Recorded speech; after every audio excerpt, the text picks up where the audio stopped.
Yeah, absolutely. Thank you for just thank you for agreeing to do this with me. It's a journey, and I think between us and so many others, we can share our little nuggets of wisdom and Right. bring some We can. insight into people's minds and just open up their perspectives, Right. because everyone through this year has been feeling varying degrees of fear and don't know how to react. I don't know whether we experienced enough of how everybody is feeling, because at least I have been inside the home other than talking to my team and people whom I connect with. I have absolutely no idea how people are feeling and what they are going through. I Yeah, think it's going to take some time to connect with everybody and then understand. yeah. So the first thing I wanted to ask you was, how have you dealt with 2020, and how have you managed to maintain a fairly positive mindset as the months of, things have added layer onto layer through COVID? How have you managed to keep your So, mindset positive? so we did a couple of things. The moment we came to know that it's a pandemic, the first thing that we did was, okay, we're going to close down the office, and then everybody should travel to wherever they feel comfortable. Like, Right. you want to go and stay with your parents, families, go there. Because staying alone, Hmm. when you're working together, you come, meet every day, you speak, Yeah. it kind of gives you that connection. Yeah. But when you're staying alone, you can go crazy. So I said, go wherever you want to go, come and stay there comfortably, and figure out a way to connect online, and then we will think of what to do.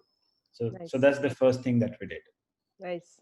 uh, Nice. because India started shutting down, and even it was difficult to travel as well.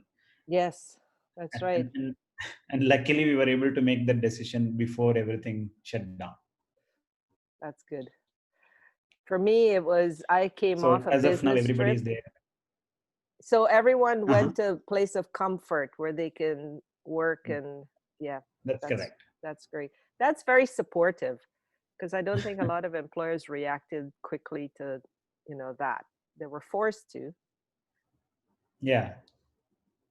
in the So, end. so that's the first thing that we did. And as a second step, just to make sure that we are connected, we started meeting twice every day, Oh once wow. in the morning and once in the evening.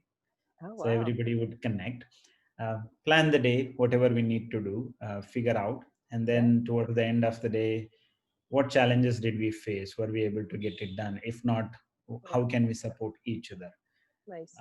So we started those calls. Those helped a lot. Okay. Yeah. And was that support uh, a mix of business objectives as well as personal, what the people Yes, needed? that's right. It's important. When we support, it's not just business; it's also about self-care. Yes. Um, Yeah. in fact, when I was working in GE, there was one of the CIO, Greg Levinsky. He used to say, first and foremost thing, it's your health. That's your top priority. Hmm. Second comes your family. Hmm. Your family is not your first priority. Your health. Hmm. Second is family. Third one is work. Because only when one and two are good, you'll be able to focus on the Very work. I wise. still follow that. Yeah. Yeah. I think entrepreneurs in general are scared to follow that because they're so caught up in what needs to be done. And even young leaders who are trying to manage people, they're caught up in results and objectives and goals. And oh my God, business is going to slow down, and forget that people need to be well in order to produce. I guess though it's changing a bit. Um, at least in the beginning of the last century, people used to work for survival. Hmm. Yeah, we need money, we need to lead a life, so we need to work. Yeah. And then later, people looked for better opportunities. Maybe Yes. they needed standard of living. But Yes. I don't think in this new era, people look for either of those. I have a purpose. I need to achieve that purpose. Will it help me? to achieve the purpose if I work in this organization. So people look for that alignment. Yeah. So as entrepreneurs, I guess we need to change the way we look at the organization. It's no more employee employer kind of a relationship. Yep. We need to change it to community style relationship. Yes, that's good advice. But what Right. would the first step be if an entrepreneur is just kind of getting going, and how would they even start to change the culture to a community style of leadership? One thing that I have done is one of the values that we follow is be know what you orient. Uh, chase something powerful. Chase something that is powerful change in your life. Mhm. So whenever we conduct interviews of people before hiring, we ask them as a first thing, Nice.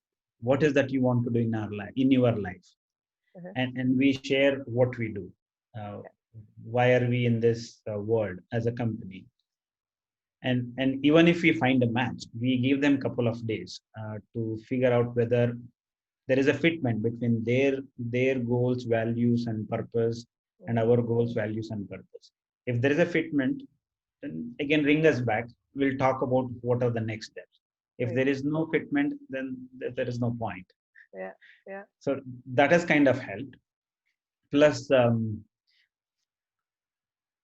there is autonomy, of course. There is people have freedom, but at the same time, we also force them to choose Yeah. something that they need to chase, and Yeah. then we support them with tools, forums, Nice. financial aid that Nice. is Nice. required to achieve their personal goals. Because if Yeah. you know that their goals are kind of aligned with our goals, we know Yes. if you Yeah. Yeah. if you groom them, they will help us. Yeah. But how do That's I where this mean? alignment is required. How do you know? I mean, some people will say they're a fit, and you interview people, and they want so badly to be part of that, but and they will say yes, yes, that all fits nicely. How do you know? What signs do you look for to know that okay, this person is going to thrive in my organization? How do you know? Um, so the way we do our feedback is it is 360-degree. Everybody is, I don't think one person will be able to evaluate other person. That's the reason I was saying earlier, it's more like a community. Yep. So when you have interactions, you cannot really fake it with everybody. Yes. You Yes. can fake it with one person too, but if it is community, you will get to know. Fair enough. So the feedback comes 360-degree, and we do this quite often.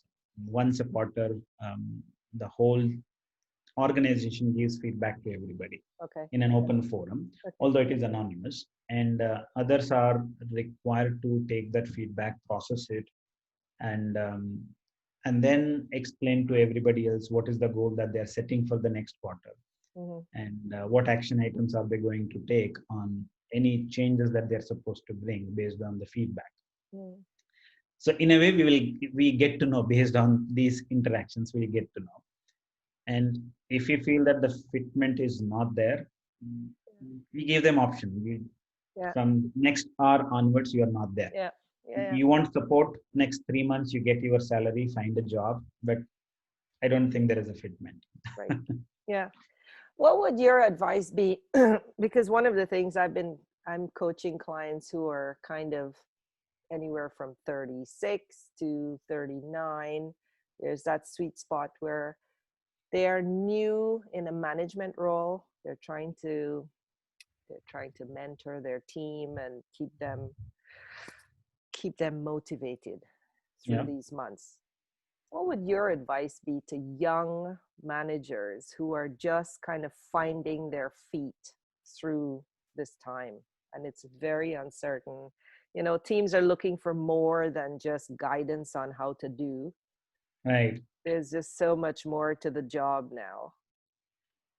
So What I would you would say? suggest maybe two things. I mean, to start with, at least one is, as an entrepreneur, you need to give your teams the autonomy, not just in terms of the work, in terms of the self care as well.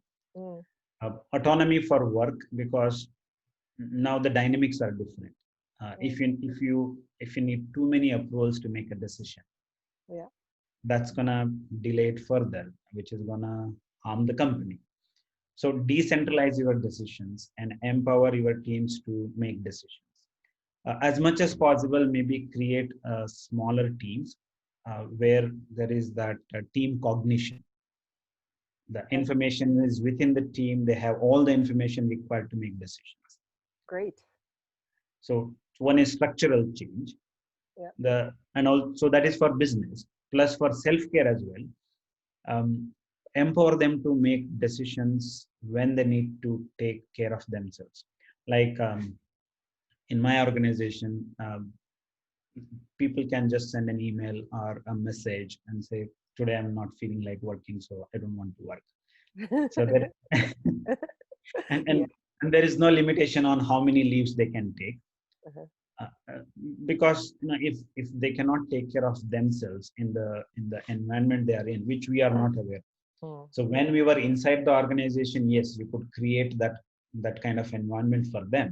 You Yeah. knew where they are, but Yeah. now you don't know. Yeah. So they are the best judges of when they should work, what they should do, what are the working hours. Yeah. So empower, maybe change your policies to empower Mm. them to make But decisions about self-care. but surely that's open to abuse, right? So how do you, I guess, how do you develop a level of trust during this time to say, hey guys, we're going to give you this freedom to Mhm. take care of yourselves and let's just work together on this? What's the honor system in place? How The do you? outcome. So focus on the outcome. So ultimately, if the outcomes are not there, so hold them accountable. Mhm. Um, Things can go wrong. Absolutely, no. There is no guarantee that even if you put a perfect system in place, things can go wrong. Yeah. But focus on the outcome, and if the outcomes are not there, see if they need any help. Mm. If they need help, if they are seeking help, yes, provide that help. Mhm. But if you feel that no, they are not seeking help, and the outcome is also not there, then there is something wrong. Yeah. Yeah. So so that will help. Focusing on outcomes would help. Yeah. And I have one other question for you. It's managers and directors who are feeling, and not just them, I'm sure teams are feeling burnout, but the managers and the directors who are doing their best to lead during this time. They're struggling with balancing everything, life at home, homeschooling children, all of it. Where do they turn to for help? How do they? Because I think a lot of leaders are, they don't know how to ask for help. They don't feel like they can ask for help, right? They feel like, oh my, it's all sitting on me. how so, how do they ask for help? so that's where I was thinking of the second aspect. One, I was talking about autonomy, where you Yes. empower people to make decisions, and other one is connection. Build a forum where people can connect with each other. Hmm. I really do not have answer for that. I'm still trying to figure out myself. Um, a, a place where people can share about each other, help each other, Mm. because while we were in physical space, people used to have that connection. Yeah. Maybe you go to water cooler or a Yes. cafeteria. Yes. That's not there now. Yeah. So we need to create such forums. So we started with something like a Friday snacks meeting, where we just try to do whatever we can do. We just share any. So the conversation about work is barred, Yeah. but Yeah. you can have conversation about anything. Yeah. Um, so we might have to create such forums where people can talk to each other. Mm. But as a leader, if somebody is averse to speaking in such forums, maybe coaches like you, organizations should start looking at coaches like you, Yeah. who can be available. So if someone needs, okay, someone who can discreetly listen to me Yeah. without judging. Yeah. um, Good so point. so organizations should make coaches available to their leaders. Yeah. At Well, I think one minute. coaching has definitely increased across the, Yeah. but it's for those. pardon me, those individuals to step up and go, I'm feeling overwhelmed. Yeah. I need And to. I think people would be okay sharing their concerns, especially when somebody is powerful. They'll Mm, be okay sharing their concerns mm, when they would not be judged. mm. So that's where external coaches may be more useful Yeah, um, than someone who is still in the same business, who understands that may be a little yeah, difficult for people to open up. Yeah. yeah. Have you kept your self-care up during this time? Yeah. In fact, it's not just now. Even before the pandemic, um, I did take coaching. I have my own coach Hmm. whom I look up to whenever I have something to share. Just go there and then bounce off my ideas. And many times I come out enlightened and Hmm. thinking, Hmm. why did I not think about it? I knew Yeah, it, but why did I not think about it? yeah, So, yes, I have my own coach as well. yeah. Good. And again, thank you. Is there any lasting, final tips you would give to young leaders, entrepreneurs, people who are unsure of what's next? Uh, I don't think I have any extra tip as such, but for self-care, have a coach, Hmm. and for your organization, make it more like a community than a directive style, I like and that. then focus on providing autonomy and then forums for creating connections. Um, Maybe that will change the way people look at the employment, and maybe that will self motivate them. Yeah, I like that. And that's cross cultural as well. It can be for, Yeah. anywhere in the world. It So applies. there was a old lady that I had met in 2008. Hmm. She said she has met people all over the world, um, because she was helping people immigrate. So Right. she used to meet different sets of people. So I asked her, "What is the difference that you see in people from different parts of the world?" Mhm. She said, "People are same. Only politicians are different." I like that. So that That is people have the true. same feelings, same emotions. That's So true. like you said, I guess irrespective of where people are from, they Mhm. have the same needs. Yeah, yeah. I certainly see that with our immigrants coming to Canada. Yeah. They're the same fears, same desire for a better life, you know. Right. It's just the way in which they go about it. Right. Certain cultural nuances are different, but everyone has the same desires, and yeah, it's good. That's right. Thank you for staying up to chat with me. Thank you for having me. Yes, and enjoy the rest of the week. Thank you. You And good too. luck. I hope things stay positive for you in India. I hope so too. Yeah, great. Thank you, Satisha. Thank you. Bye bye, Karen. Bye.